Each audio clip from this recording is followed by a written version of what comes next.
semantic web, and he corrected some of our misapprehensions and misunderstandings there as well. And actually this morning, I had the discussion this morning, I think maybe Ted was right on a few fronts. But Ted's currently based at the Oxford Internet Institute, and he's for me widely regarded as one of the founders of the entire attempt to link content in a ubiquitous fashion. And I think in the spirit of that, he's going to tell us how to start all over. So, over to you, Ted, to start all over. Thank you, thank you. I'm a New Yorker, so I'm going to talk fast. New Yorkers are much more comfortable talking fast. Other people think that New Yorkers are interrupting them. They don't understand. We try to operate in full duplex communication. New Yorkers, when they talk to each other, frequently talk at the same time and hear it. So listening fast is part of talking fast. I'm here today to tell you, I can't convince you, but I'm going to tell you that the computer world today is completely wrong. I believe I am the only dissenter, which is a very uncomfortable position to be in. However, a lot of my boyhood heroes were very similar. Orson Welles, Frank Lloyd Wright, Salvador Dali, and others. And so the notion that everyone else disagrees completely is not a wholly uncomfortable position for me.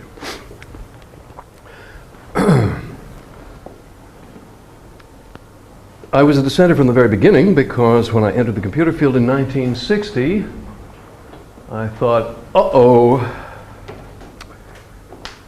the techies don't understand what they've got.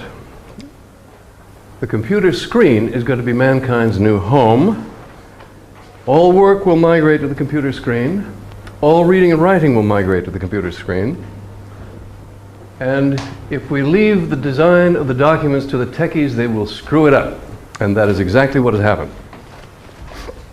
Let me explain my background. At that time, I was 22. I was not modest, but my background was in media and philosophy.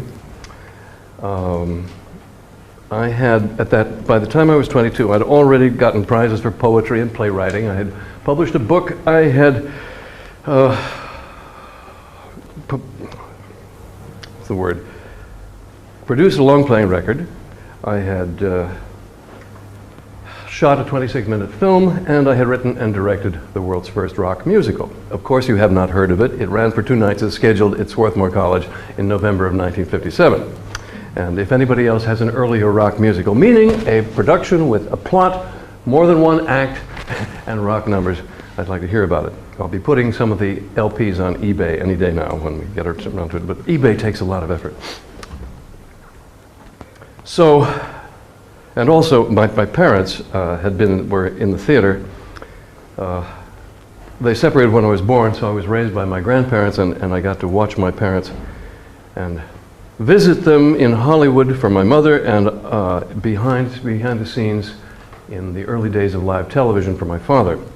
So the notion of a new medium being born was entirely familiar to me. So I thought when I got out of college, gee, what do I do? Shall I go into show business or into philosophy or into academia? Because I also loved ideas. I loved the interplay and, shall we say, the cut and thrust of academic discussion. And so, since I couldn't decide which to do, I went to graduate school, and there, my second year, I took a computer course. But I was completely wound up because I already felt that I could make a contribution to some field that hadn't been invented yet. And I thought I was a philosopher and a filmmaker, so I thought I could analyze anything and design anything. And I don't think that hasn't been disproven yet. So, upon seeing this, of course, everyone thought I was totally insane, and by any clinical definition I was, since, of course, I was in a psychotic fugue with all kinds of ideas about how to tie documents together, how to represent ideas in documents. Now, what is a document? I've actually seen techie definitions that say a document is a system of hierarchical nodes. Excuse me. A document is a construction of ideas created by human minds for human minds, for the furtherance of those ideas and those minds. How best to represent? Now, for 2,000 years, we have used paper. Paper, which is compressed wood pulp or paper or other kinds of fiber, cut into rectangles, was first introduced at the court of the Emperor of China about the year 0. And so we've had 2,000 years to conventionalize our use of it and to represent things on it. But as any fool can see who tries to lay out a magazine or write a document, it's highly constraining, highly restrictive, and totally arbitrary. Now, it's arbitrary it's not arbitrary in that it's conventional, it's available, it's cheap, but it's highly arbitrary in that you could do it so many ways if only there weren't those four walls around you. I have an impulse to sing Green, Green Grass at Home, but I haven't got time. So the point is that if you have felt this constraint, why aren't you saying, wow, the computer screen means we don't have to write and read in rectangles anymore? And so I started thinking about nonlinear writing, and I started designing document structures, and especially data structures, to do this. Now, I'm a data structure guy as well as being a show business guy, because let me tell you my first data structure work. Oh, I'm sorry Wendy isn't here. I know she'd love this story. She hasn't heard it. My first data structure work, 1942. Now, 1942, of course, Turing was over here in Bletchley Park trying to decrypt the Enigma machine, more of that later. But in 1942, I was a 5-year-old boy in Chicago, and my grandmother would take me into flower shops. And I had just learned to read. And outside the shop was this gallant picture of Mercury galloping with lightning bolts in his hand. And it said on the sign, "Flowers by wire." And I thought about it. And I asked myself, how do they get the flowers down the wire? We're going to send the flowers by wire. Now, I knew the telephone conversations went down a wire, so there's something about a wire that carries stuff. So, but flowers, would they send the petals first? Or the stems, or the leaves, or the thorns, or the juice inside the stems? And the aroma, how would that be represented? So you've got to have these separate parts, and they've got to go in some kind of an order, and they've got to be put together at the other end. Do they grind up the flowers before they put them through the wire? And then they have an ungrinding machine that receives each particle and reconnects it to its neighbors? But that would mean... And I gave up. It was one of those mysteries I knew I would learn later. I think the reason I didn't ask my grandfather was that I probably asked someone in the shop who said, "Oh, tut-tut," and wouldn't tell me, thinking it would be too complex to say, you telephone the florist shop in the neighborhood of the recipient and say, "Deliver some flowers." Oh no, I would have been very pissed off at that answer. So I'm very glad I didn't know, because it gave me the chance to think about all these issues. And wouldn't you know, people are still thinking about these issues in exactly the same way when they talk about matter transmitters and transporters.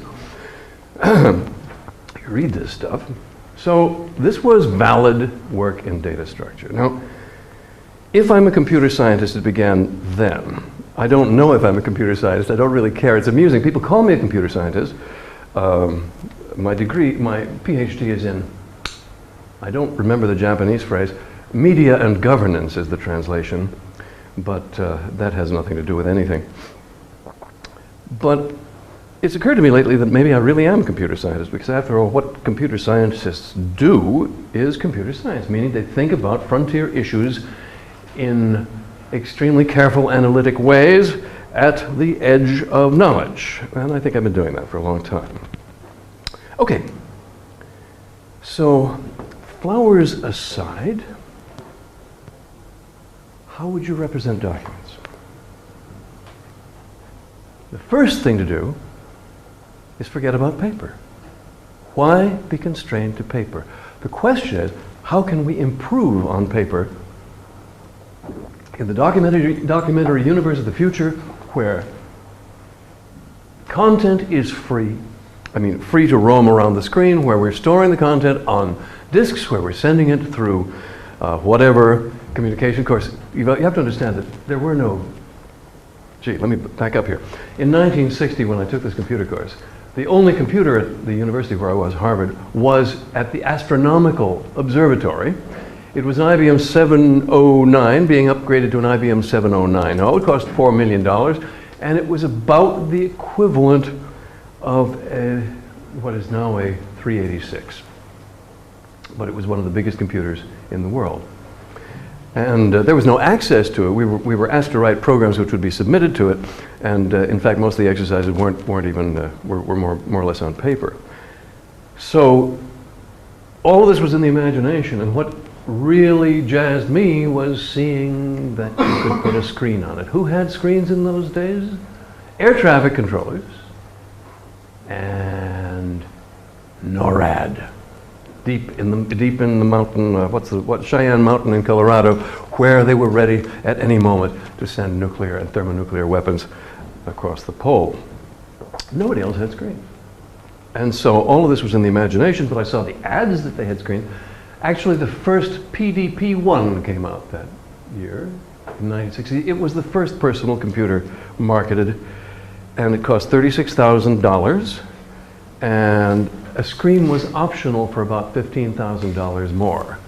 And this would draw points. So if you wanted to put characters on the screen, you had to use a subroutine that would draw an H, for example. So that's how it was. Now, nothing has changed. It's all done by the same method, but layer after layer, more richer these days. Okay, so what then? So the fundamental question I ask is, how can an electronic document improve on paper? How can it improve on paper? And the principal answer I came up with is, you can have every quotation connected directly to its original source. What has that got to do with the web? Absolutely nothing. What has it got to do with Microsoft Word? Absolutely nothing. What has it got to do with Adobe Acrobat? Absolutely nothing, because those people have gone in a different direction. What question did the techies ask? They asked, how do we imitate paper? The first horseless carriages in 1900 had sockets for buggy whips. So they could imitate horse carriages. It made the operators feel better. If we're going to imitate paper, why don't we go back further and imitate obelisks? I mean, hey, if we're going to live in the past, let's really live in the past. I say, let us design documents that free us from paper. And so, what happened? Well, there are basically two threads, but my fundamental motto is this. Can we cut that off for a second? Maybe this, maybe that. Source. Standby on. Powering down. Well, by and by, I guess you can't see it. Oh, what I could do is simply turn this off. Maybe. Okay.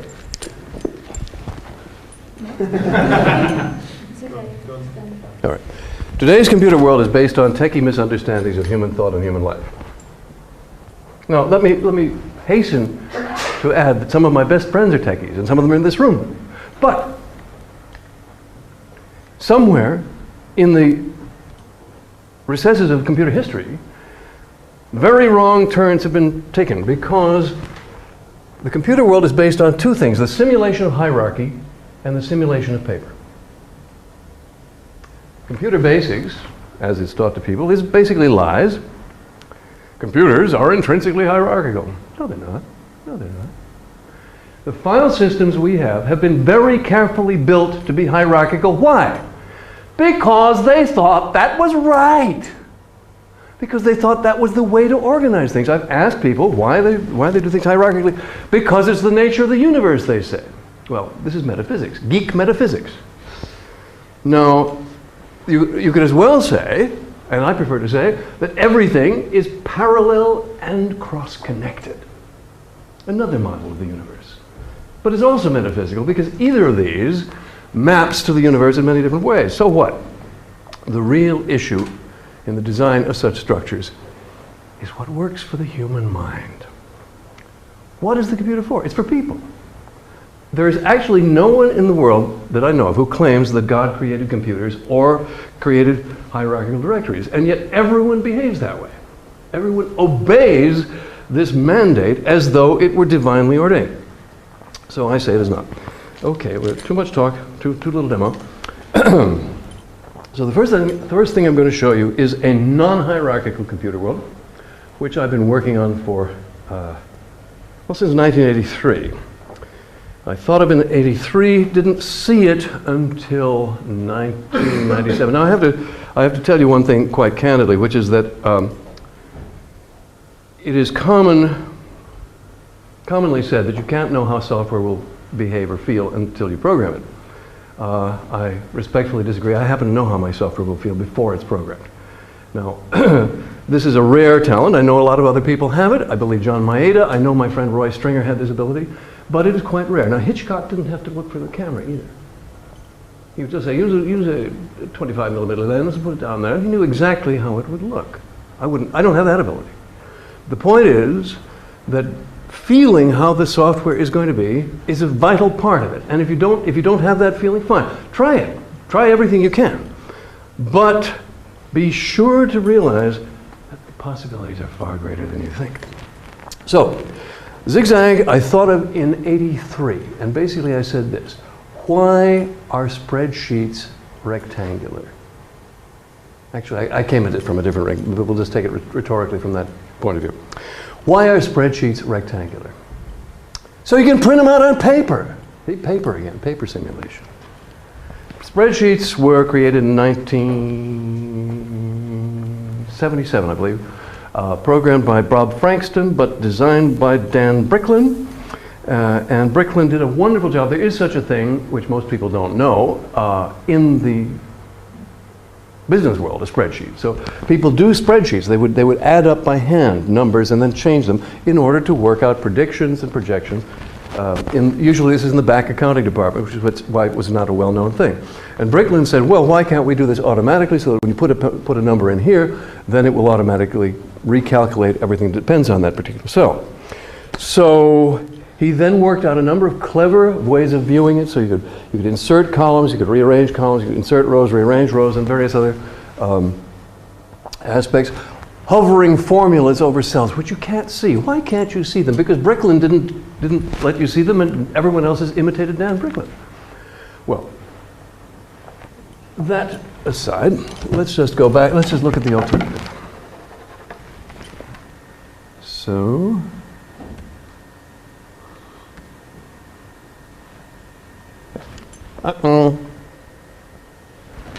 we did a, oh, I think maybe one more. You need to change the source. Source is where? Ah, wonderful. It's the head. Lovely. Okay.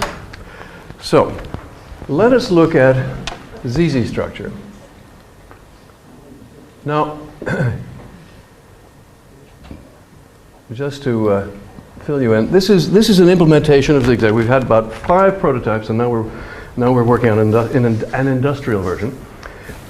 This is a prototype done in Finland by Thomas J. Luca, a very brilliant young guy. He got his PhD at the age of 20 in quantum chemistry, and so he's done very beautiful interaction. We had a slight falling out over what are called artistic differences.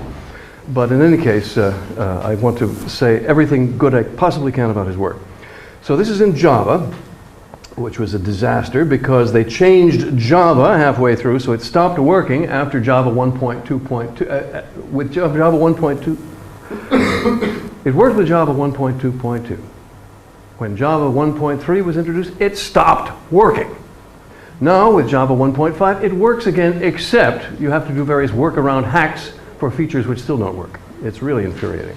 So I will have nothing further to do with Java ever. Okay, here is, anyway, this is in Java. And so we're looking at a spreadsheet-like structure, and you see that we have 3 columns and 2 rows. But 3 rows and 2 columns. Now the question is, what I ask is, why is it like that? Why can't you do this? Why can't you do this? Why can't you do this? Why do this, oops, sorry, I didn't mark it. Why can't you make structures that are other than rectangular? And the answer is because God Bricklin didn't think so, and no one else has tried. Now, from what I've just shown you, everything else in the system I'm about to show can be predicted, and that is its simplicity. I believe in deep simplicity. Deep simplicity piled high with ramifications instead of lots and lots of rules which are hard to understand. Okay, so the rule is simply that any two cells may connect. The left side of a cell always has to be connected to the right side of another cell. The top of a cell always has to be connected to the bottom of a cell. But any cell can be connected to any other cell promiscuously. For example, I will now connect the blue cell to the green cell without moving them. Right. The view has changed slightly because the refreshment algorithm shows it differently, but that is the same structure being viewed with the blue cursor taking different positions as the center of the refreshment algorithm. Okay. So in other words, we can just create free-form sculptures of cells. So you can have an ordinary spreadsheet if you like, but no longer, for example, are you constrained the way you are in a relational database. Everybody has to have the same number of middle names.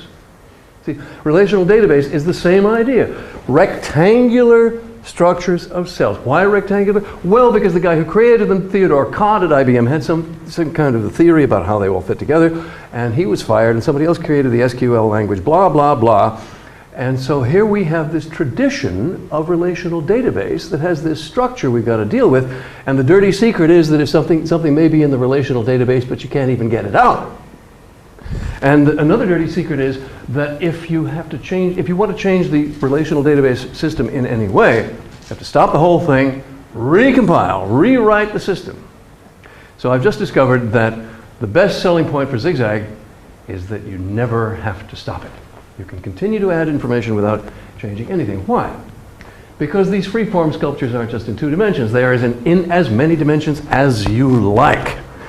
And while that sounds complicated, extremely simple, as I shall now demonstrate. So we will now go to the substantive part of this. We will look at the Buckingham Palace official handout, alas, in PDF, which I don't like PDF, which this gives us, hello, John. And why is PDF the way it is? Because John Warnock created fonts at blah, blah, blah. Anyway, never mind. Okay.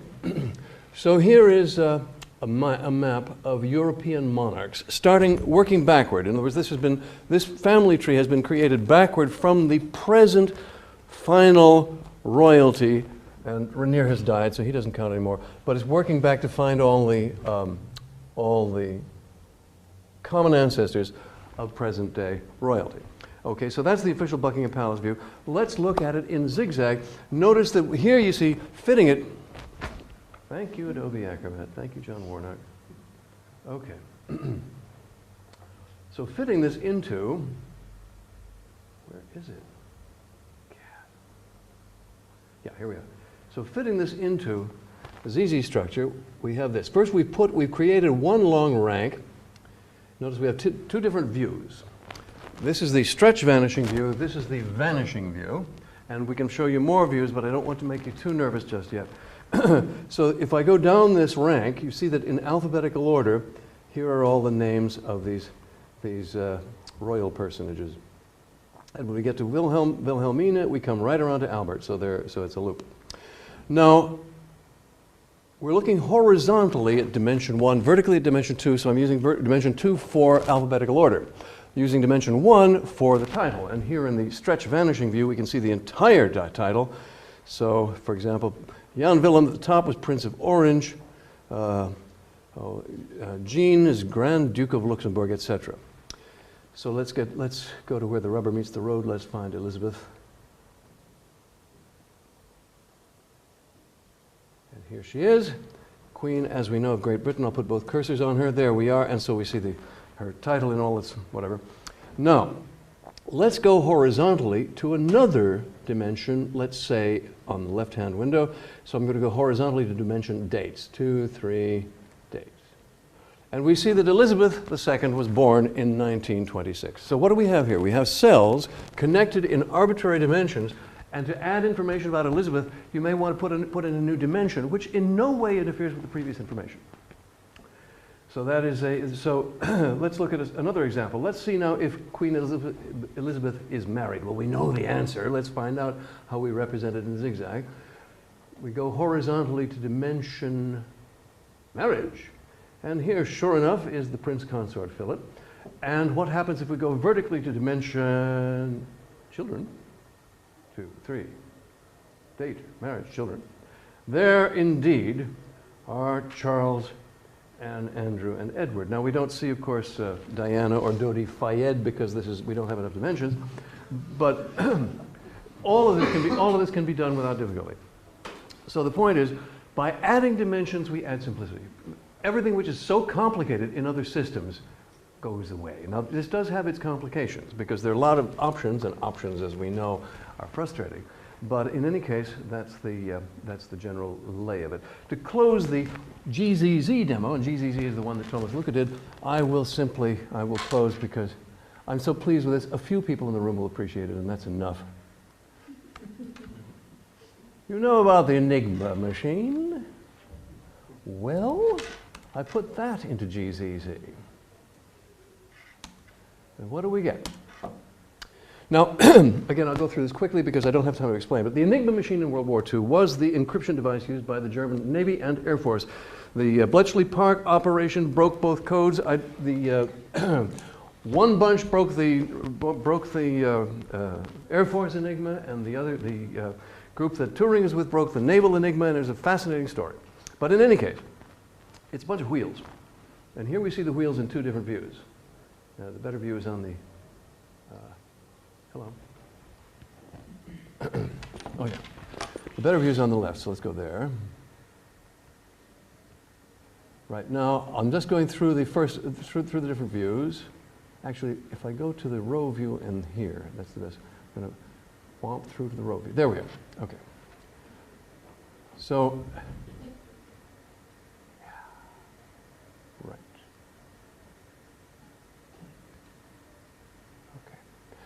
So now here, I'm going to step through the different wheels. What happened in the Enigma machine was that the operator had a typewriter-looking device. He tapped a key, and a certain letter would light up, and he would say to the telegraph operator, C, or he'd say it in German, whatever that is. and then the telegraph operator would type a C. Now the problem was that every time a character was typed, the wheels would turn and the encryption would change. And while the Poles had actually smuggled out to the Brits an early Enigma, the Germans kept making it more complicated. And the combinatorial explosion of possibilities, to test the combinatorial explosion of possibilities was the real issue. And the lifeline of Britain depended on it because the convoys from the United States were being killed by the submarines. If the convoys could get through, we could win the war. So these boys were really tough. It was tough work. So anyway, let's go through here. Oh, I'll practice it. So the idea is that a signal goes to the first wheel, the second wheel, the third wheel, the fourth wheel, which is the reflector. Now, the reflector is a reverse pair, meaning that, I'll just go to the example here. The reflector is a reverse pair, meaning that if an A comes in, a G goes out, and if a G goes out, a G comes in, an A goes out.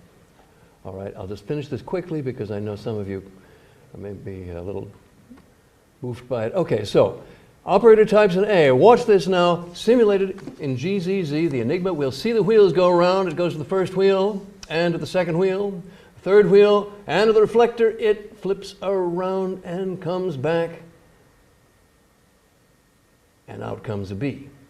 But just wait, just a minute now, because I haven't tried this without a net. I'm now going to see if I can connect, if I can now cause the wheel to turn. Nope, didn't work. It should have turned one and given you the next character. But in any case, that is a simulation of the Enigma because all the Enigma did was one character at a time. Thank you very much. Okay. Now, to show you what's happening now in the ZigZag scene, I'm lost in the windows here.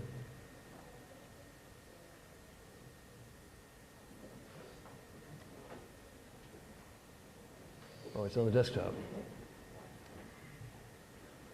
We are going to an industrial version.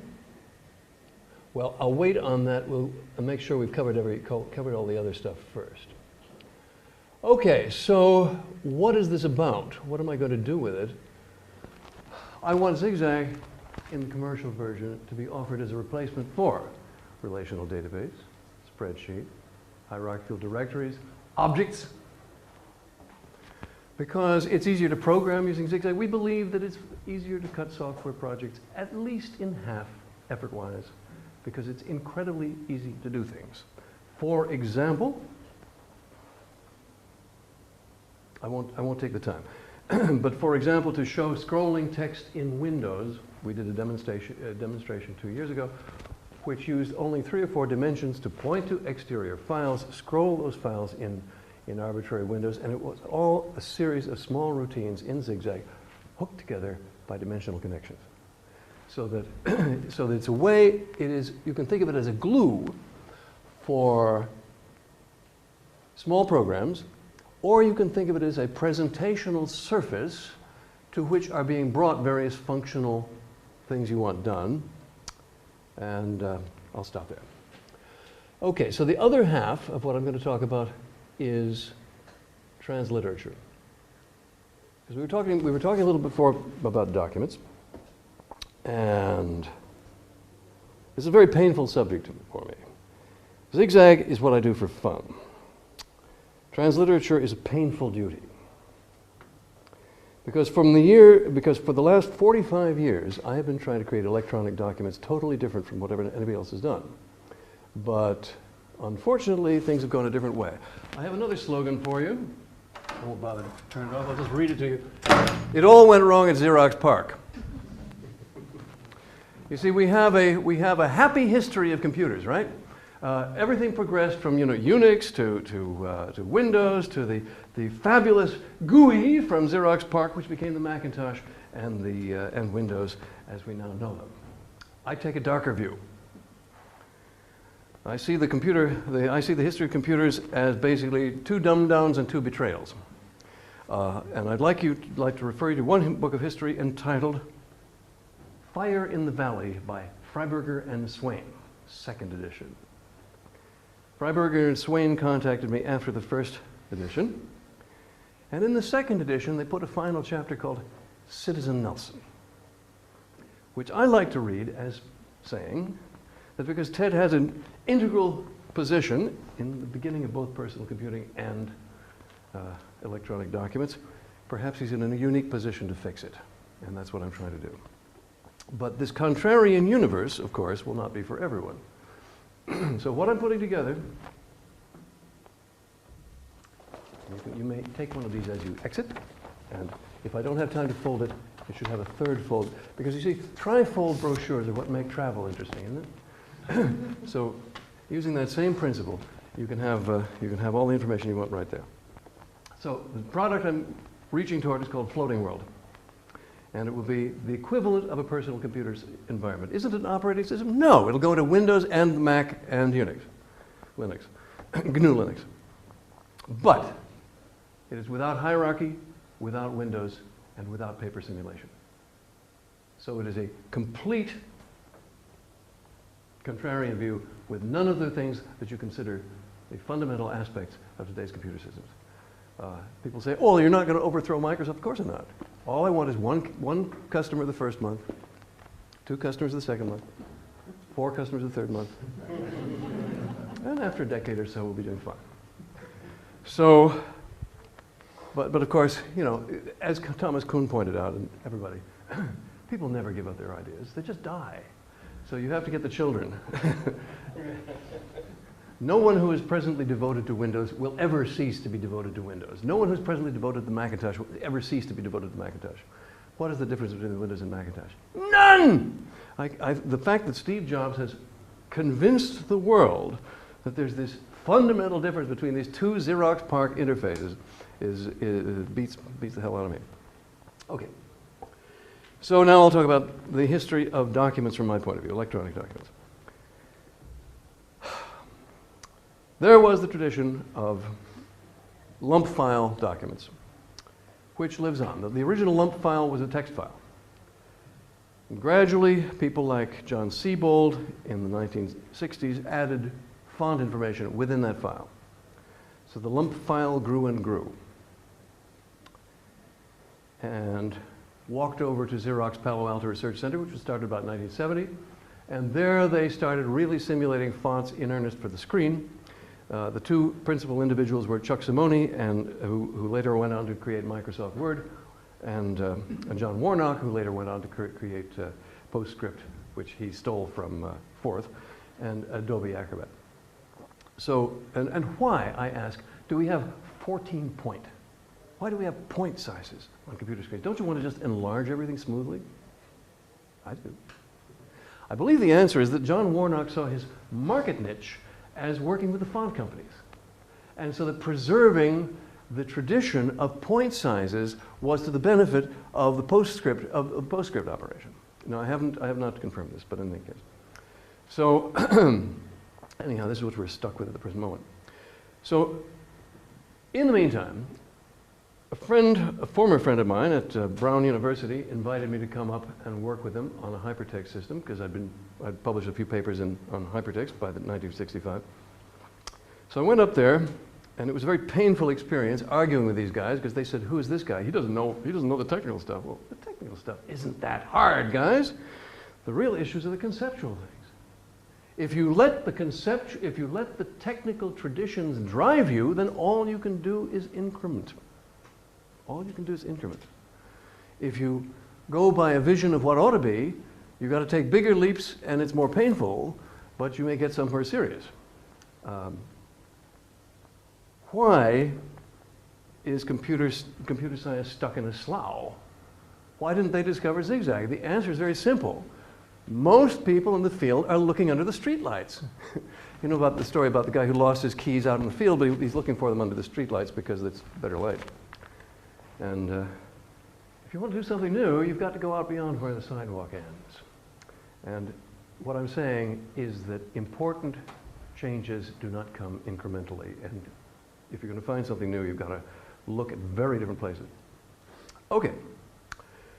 So, working with these guys at Brown, what we came up with was an ugly compromise. Good looking, but it was ugly on the inside. Because I said, I want to get rid of paper. Let's not simulate paper. And they said, no, we've got to really build this around printout. So the Brown University hypertext editing system of 1968 was built around printout, and it hid the link connectors under patches of text, so that you'd click on something, and there would be a hidden link that would allow you to jump to another page. And they asked me, well, if this is going to be in one window, how do you stay organized? I said, well, you can have a stack and a back button. So I believe I invented the back button as we now know it. So, jump ahead to the future. The World Wide Web is directly based, I believe, on the structure of HES of 1968, that ugly compromise, which was a paper simulation. So the World Wide Web is a paper simulation in a rectangular window with one-way links in a lump file that can only point in one direction. And you can't change them dynamically, and they can't hover, and you can't have exterior links put on by anybody else, because that's not what God intended. Huh? Well, somebody didn't intend it, and if you study the World Wide Web Consortium, they sure don't intend it, so they think the world is fine the way it is. I hate the World Wide Web for what it is not. It has validated much of my predictions. I said for decades that the principal use of the computer, of text systems on screens, would be many-to-many publishing by private individuals. And they laughed and laughed and laughed. They said, no, we've got to look at practical commercial applications. And so we had that fundamental argument right down to the wire. My group, the Project Xanadu, I had a number of very brilliant people working with me. They did a great design, which was called the 1988 design. They abandoned it in 1988 when we got funding. Worst thing that ever happened. We got a lot of money from Autodesk. And it got pissed away, I had signed a paper saying I would take no design role, so I stood by helplessly as this thing went into the ground and was left holding the bag with nothing but a trademark at the end of 1992. And on the day that Autodesk cut the funding, a young man came into my office, and his name was Tim Berners-Lee, and he said, I'd like to show you what I've done.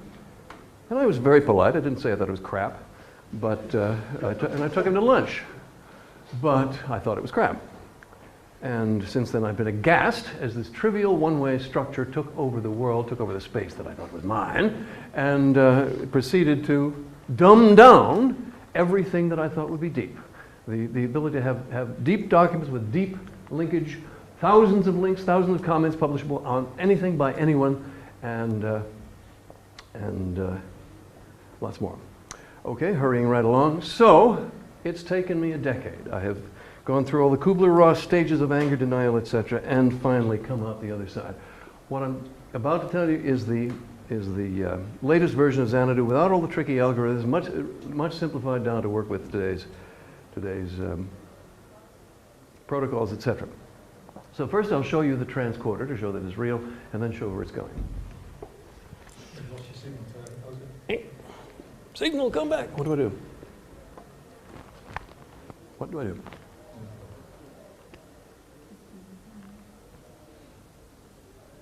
No input is detected. Maybe if I do this again, huh?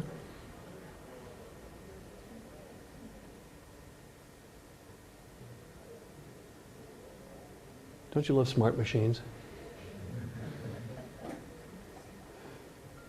I've had to deal with intelligent copiers in my last 4 or 5 offices where you have to outwit them.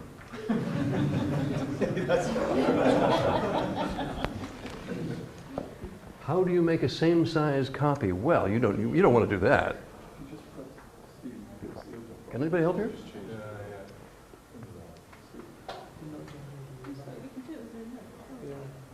Well, I'll tell you what's happening, but what are we going to do here?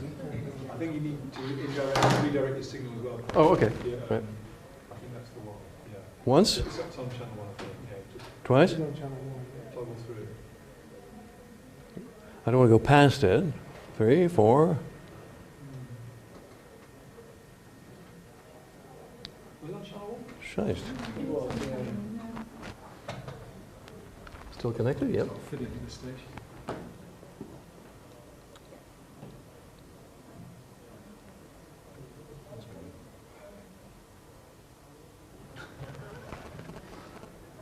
Does it come apart on the connector on the floor there? That one's still. Did I kick That's it? the one. Oh, I kicked it. Yeah, there we go. Yep. Mm-hmm.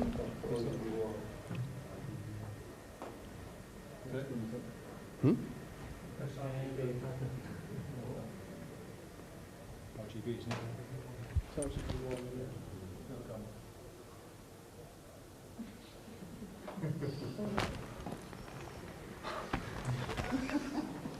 That one. Function F5. Really? Oh, Hey!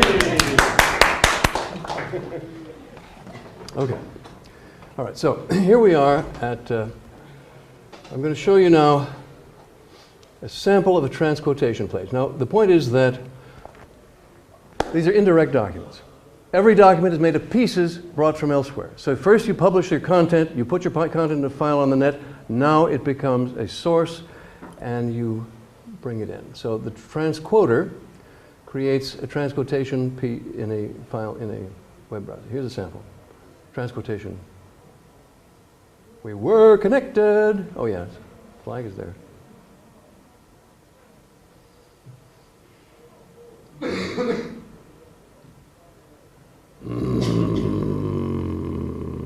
Meanwhile, I'll open up the other document. Okay, so transliterature is, here we go. There we go, good. No, cannot find bloody server. Okay. Connections down? It was up, it jumped up before. Can anybody help with this? It's not responding Oh, okay, so the connection's down, that's great. Okay, so, I'm reduced to hand waving. Here is the not quite finished document.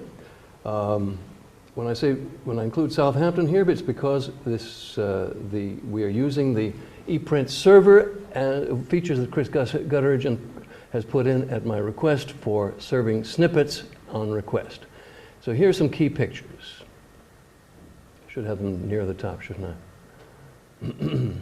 Okay, you want to be able to have a flying comment next to any text. You want to be able to put thousands of comments on a document. So here are thousands of documents posted by different people which should be visible together. Collaborative document showing who wrote what. So if you like, flag each person's contributions in color so they can be mixed and scrambled freely, yet it's not lost track of. Pull across editing. This for me is a biggie. One of the great betrayals of computer history was the so-called clipboard. Xerox PART created the so-called clipboard, which was really just a buffer, but they called it a clipboard to make it sound friendly. But the point was it lost the identity of every portion. And what is worse, it called them cut and paste. And what cut and paste had meant for the previous 300 years was really cutting and pasting. So for example, do I have it here? No. Somewhere there's a cut and paste. Somewhere on this machine is cut and paste as demonstrated in the year 1760 by Blaise Pascal, where you can see where he cut up the manuscript and repasted it. It's a fundamental tool of writing which was taken away from us in 1974 with the Macintosh, and none of you have learned to use it, and that is why writing is so bad today. So what I want to do is replace true cut and paste with a function that does even more, pull across editing. So we see these documents flying in space, seize a paragraph and pull it over, and it now rejoins the new content. And so if you want to see where a thing came from, you can ask to see all of the contrails or transclusion beams showing where the original context of every piece. These are literary ideas, you see. What is hypertext? It's a branch of literature. Literature, yeah, I hear these techies say, oh, the web is something completely new. Nobody ever had anything like that before. We own it. No, you don't, sir. It's a lousy form of literature, and we've got to improve it. And we cannot, no longer, war is too important to be left to the generals, said Clemenceau, and document structure is far too important to be left to the techies. Okay, so, for the punchline, flying island documents. So here is a document flying in three-dimensional space. You say document, well, here's some text on it, yeah. But we can put it on tubes and toruses and whatnot. And all of it, because it partakes of the same deep data structure, is linkable and transcodable. Now, do we have a signal back? If you get Google's cache at that page, that works. If I get Google cache, say that again? That page you want to go to, if you get it from Google's cache, then it will work. But is it in Google's cache? The name server is not responding, I think. Why would I be able to get to Google? You can. That should work. What? The cache should work, but that page. You mean is the local cache here?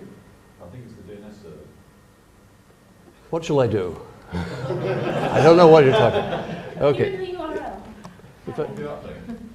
The one you just loaded didn't work. Copy that and put it into Google. Okay. Well, I don't know what the link was since it was hidden behind the text. I'll look for transcoder. Okay. Okay. So maybe it's entirely possible that no, I didn't. Sorry. It's entirely possible that that my Andrew Pam, whom I work with in Australia and is hosting it, is a small ISP, and from time to time things go wrong there. Hello?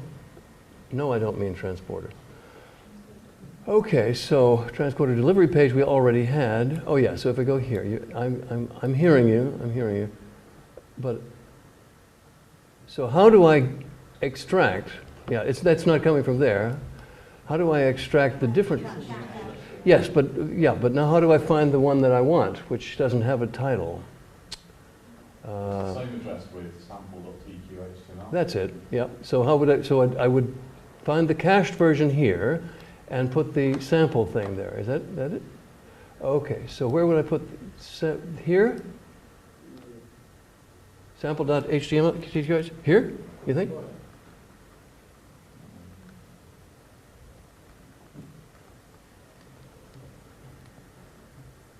For God's sake, no, that's the same one. Go back. Okay.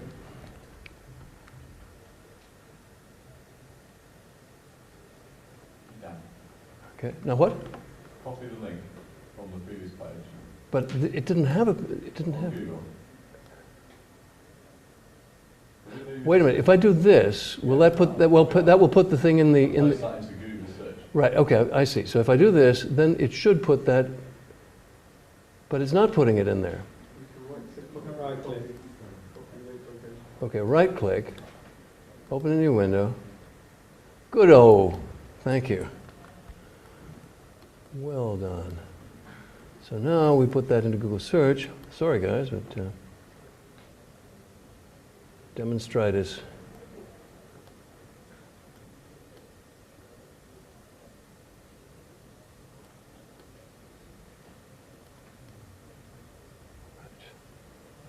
Now where do I put it?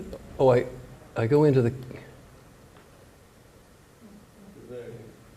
I put it here? Paste it into the Google. Google search. No, here. Yeah. Okay. I've never put a URL in there before. Okay. All right. Well, yeah, but the point is that this is not showing the special effects. The next bit, in the next paragraph, it says show the cache version. Uh-huh. Well, if the cached version will only show the text. It won't show all the links with all the colors in the. Does work. You think they do? Okay. Just try it. Oh, good. Fantastic. Well, I'll be buggered. Here we are. Okay, the colors are, it's all the same color. No, it's not. Okay, good. All right. Well, here we are. So let me take a deep breath. What this is a dereferenced EDL. In the transcoder and transliterature, we do not give out a URL. We give out an EDL. What is that? That is a standard Hollywood term, edit decision list. I normally coin new words, but in this case, there's a perfectly good one.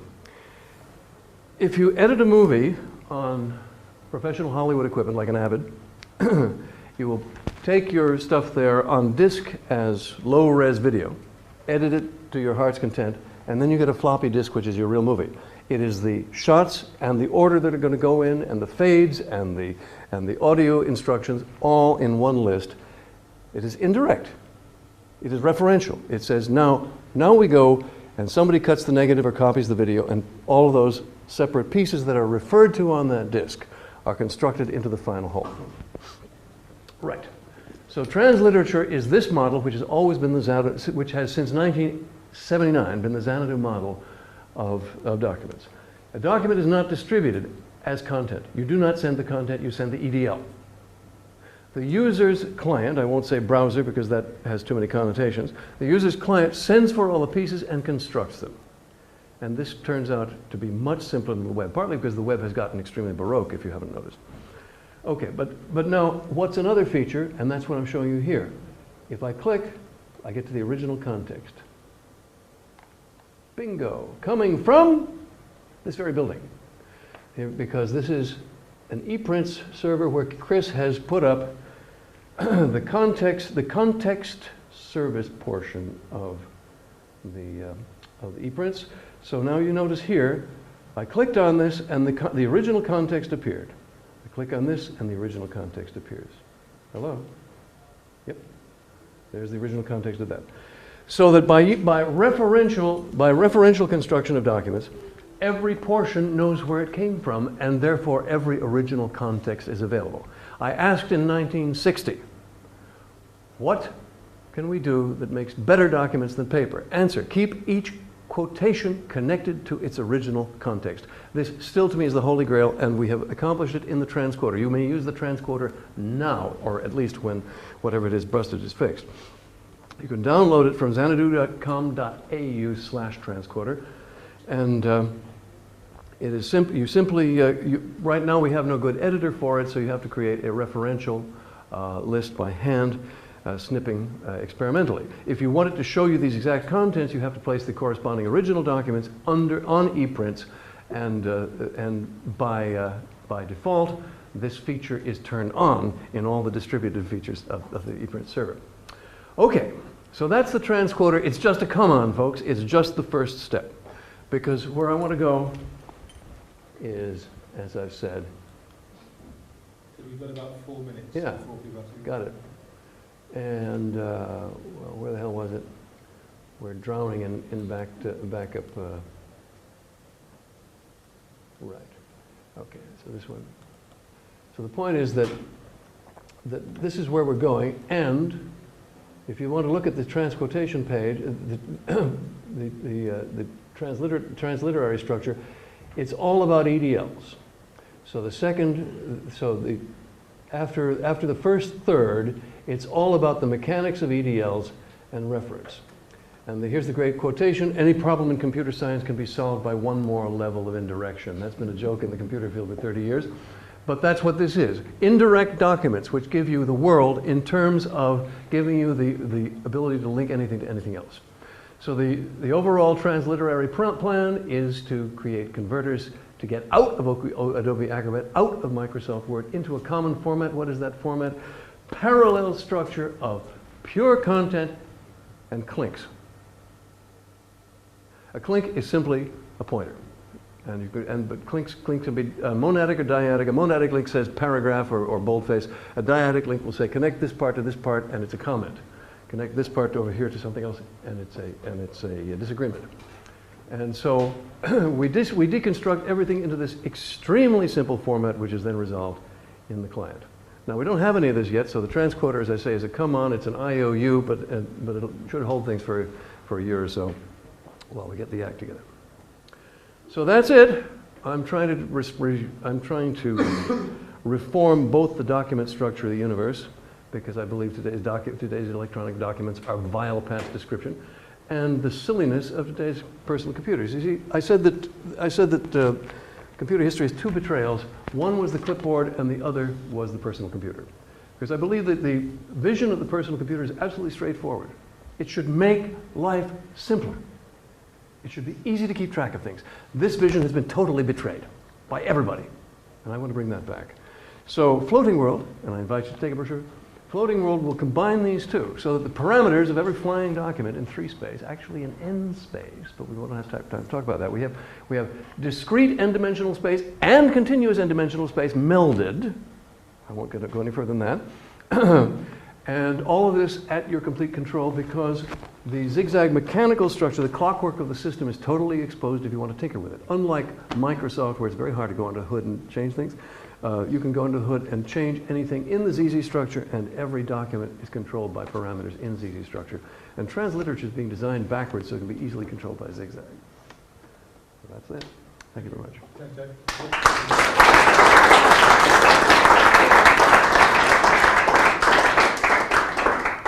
Always provocative and always, absolutely always. That kind of comments that you think, I've got to think about that some more. But many of you may have to go to, anybody needs to go on. We've actually got a session now of about 20 minutes worth of questions.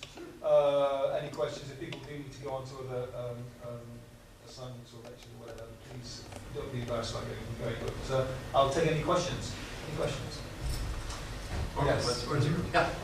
You talked about Floating World as potentially being a replacement for an operating system front end. Well, let's put it this way. For anyone who wishes to use it for their documents and personal data, that's the intended market. But that's presumably your idea for the future. In the short term, The future I want. do you plan on working with the web or replacing it? Replacing it. Not replacing it, obviously. But, so, transliterary documents. See, I gave the sentence I left out was that for the last 10 years I've been studying the web, trying to figure out how to fix it. And I finally concluded, it's impossible. It's impossible. You only have one-way links. And nothing I want to do can be done in the web. Phew! What a liberation. So I went back to the Xanadu design, took the Xanadu 88 design and simplified it. So, I mean, Tim Berners-Lee simplified the Xanadu 88 design. Maybe it'll fly one more time. so transliterary document can point at a web document and vice versa. Cat can look at a king. So they don't, even you're not talking about replacing the web protocols, just the... Absolutely not. We'll use HTTP and whatever else. Right. And as you see, this here, the transcoder opening in the browser is in fact using XML and cascading style sheet. And so, I mean, the point is that these things are so fascinating to people who develop them, they don't recognize how impossibly difficult they are for the rest of the world. And that means that web pages can't be understood. Why can't they be understood? Because they're designed by techies. Because the people who have the talent for designing and making things clear can't understand the tools. See, editors, authors, movie directors, teachers, these are people who, ideally, have talent at presenting things. However, many techies, and again, I don't mean to overgeneralize, some of the most brilliant and clear writers of our time are highly literate technical people. However, there's a typical, stereotypical, and not uncommon fact that technical people have difficulty, for example, explaining things or making things clear, right? And this is because it's a talent. And like everybody else, they want to say everything in one sentence. I always want to say everything in one sentence, so do they. And the problem is, what do you do to make things clear? And a movie maker, see, what the web needs is directors. You want a website? Hire a movie director and give him absolute authority over the programs. But no, that's not how it works. You say, okay, Joe, you do the database. Sam, you do the graphics. That's it. And now everybody's stuck. And the result is New Orleans, where well, other things went wrong there too. My friend Carl Malamud went to the FEMA website to find information for a friend of his who was a refugee from the New Orleans thing, as I understand it. I have this indirectly. And couldn't get the information out. And Carl Malamud is as adept an internet guy as there is. But whoever had the job at FEMA of doing the website didn't know diddly. And my understanding was also you had to have the latest version of Internet Explorer with Java upgrades to get your FEMA information. Now, what's wrong with this picture? So, having somebody in authority over the creation of these documents, who knows how to show things to people and knows what's important, is absolutely vital. And that's why you need a director on the web, but you don't have. Yeah. So you have these EDLs which you send off onto the web and it populates. Not to the web, to the transcoder, the transliterary client. Yeah. Knowledge? Oh, okay. To your, say it again? Okay. This is Quiet. This is a client-based system. Yeah. So there's. Do you require annotations in there to do it?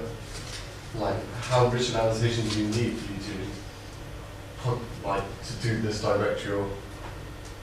I don't understand the question. Let me show you the link structure. Do you need to anticipate that you're going to do this in a web document and mark it up? Yeah. I don't know anything about what. Oh no! It just the transporter already has the algorithm.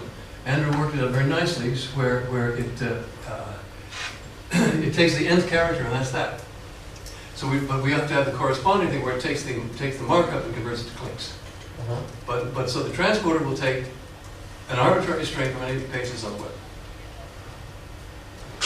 Fine. And the markup, the structure is the other side of it. Yeah. One of the great evils of the web is that you have to have somebody prepare a doorway for you. So you don't have to have any. Oh no. Okay. Nick? I think you're quite right saying that techies have limited imagination. Unfortunately, in many cases, they're also people with who control the purse strings. This is very serious. Well, everybody has, let's face it, everybody has limited imagination. Could you see yourself stooping as far as the gutter and branding floating worlds as a content management system? As a means for getting that. Hey, I'll call it as a means for getting people to use it. I remember there was a computer store in 1977 that somebody wrote to them, we're not allowed to buy computers, but could you sell us to this as converters? They said, sure, I'll sell you a computer under any name you like. Yeah, well, the point is, but it is what it is. So Yeah. Floating World will be ZigZag with the very few extensions needed to show the documents flying in 3 space. Yeah, my point is, I think it is I mean, It's there's, almost there's the promise of, so there are quite a lot of hypertext promises which I see in that, which we don't see on the web. Yeah, I'm sticking to the old specs. I think we run the risk of scaring people off if you say, hey, look, this thing's absolutely fantastic. If you present it as something more mundane, there's more likely to get acceptance. It is not my job to try to simplify or dumb down what I say, but I'm very happy to find anyone who will. Yeah, undoubtedly there are different ways of talking to people. I say what I think and what I mean, and there they are. but the design is basically been. See, ZigZag is so incredibly powerful and simple, and especially for graphics because you're not limited to 3 dimensions. We're using OpenGL, of course, because we don't want to use DirectX, and you're not limited to 3 spatial coordinates because you have extra slots to put any coordinates in that you want. So you can have as many dimensions as you like in the continuous space as well, which has remarkable consequences. Okay. It was interesting you were saying about being tied to the tyranny of paper, because we're working on something that's slightly similar to the transliterature, but we don't want to be tied to the tyranny of the word. We're going right back to the first concepts people were dreaming up in caves. I mean, if we're going to go back, we'll go back to sitting around the campfire and discussing things. And what are these first concepts? Just any concepts. The concept you think of before you write it down and specify it. Because that's what you're really linking. You're not really linking a string, because it's a string. Language changes. It goes between language. It's a string. Yeah, it's important to link them because you want to know where you got it from, otherwise it's plagiarism. But the important thing is that the concept behind the string that is being expressed, and therefore we're trying to link those concepts rather than the strings. So I just wondered what you considered about, well, our take on that particular question. I'm a literature guy. I have lots of concepts, and I enjoy mind mapping and diagrams, but that's not my first concern. And my first concern in getting this darn thing working is for 45 years. I think our idea is that way we can go beyond literature into whatever format we want to use. I'd be interested to see the result. Linking the literature with the multimedia, with the sound, with whatever's going to be the next development. And will you have a director, or will it be automatic? Well, we're actually working with multiple author, multiple reader, private publishing as our main user base, so it really depends where they want to take it. Well, multiple author, multiple readers sounds to me like a recipe for disaster. Well, there's a discussion now. Ted's going to be around, as I say, after this talk, so time people want to take this further. Any other questions? I've got a question. I don't know whether this plays to your view, but it's interesting to see the amount of chat that's being devoted to the fact that with desktop search engines now, maybe the age of hierarchical file structure is dead. In fact, everybody's trying to break out of it, but finding a principled alternative is hard. Well, yeah. So you'd say you wouldn't have any trouble with that because it's just not principled in the way. Right. You want to still retain your explicit semantic dimensions, presumably. Yeah. Well, the point is that finding a clean system of principle is very important, and that's one of the things that has made some of the compelling concepts of the computer world so compelling, that they find some really clean design that people rally to. And I think that's, I got lost in that point. Well, again, it's quite interesting to talk about things that Tim got wrong when he took the pure unadulterated notion of hypertext and made it. Well, obviously he didn't get it wrong considering the success it had. But one thing he does talk, it's interesting when his narrative on this is that we've moved essentially from linearized strings through to hierarchical organization through to essentially a web-based topology, which is a network-based topology, which he sees. But with one-way links that are extremely thin, so there's very little connection and no link typing, for example.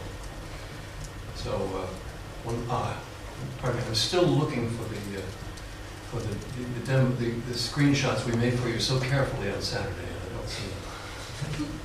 There you go. One of those desktop search engines. Yep, exactly. Okay. Any other questions? Okay, well that's great. I think Teddy's going to be around. We'll try to organise I don't know what the deal is on room booking for here.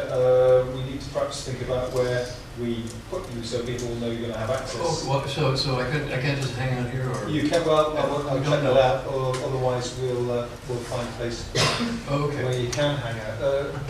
Let me just go and check that. Is there another lecture booked? Do you know? A couple of seconds.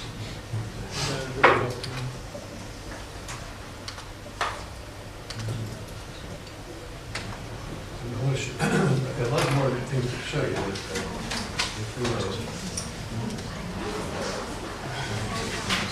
About to answer the question. Booked for Act 12:30 to 5. Okay, so we've got this room all afternoon. If people want to hang out and talk to the man who pretty well invented hypertext, he's going to be here all afternoon. So I really do urge you, if you've got questions, like to follow through. Ted is here and he's always willing to share his vision for the future and correct our perceptions in the past. And I'd just like you to all express your thanks. It's really, really great.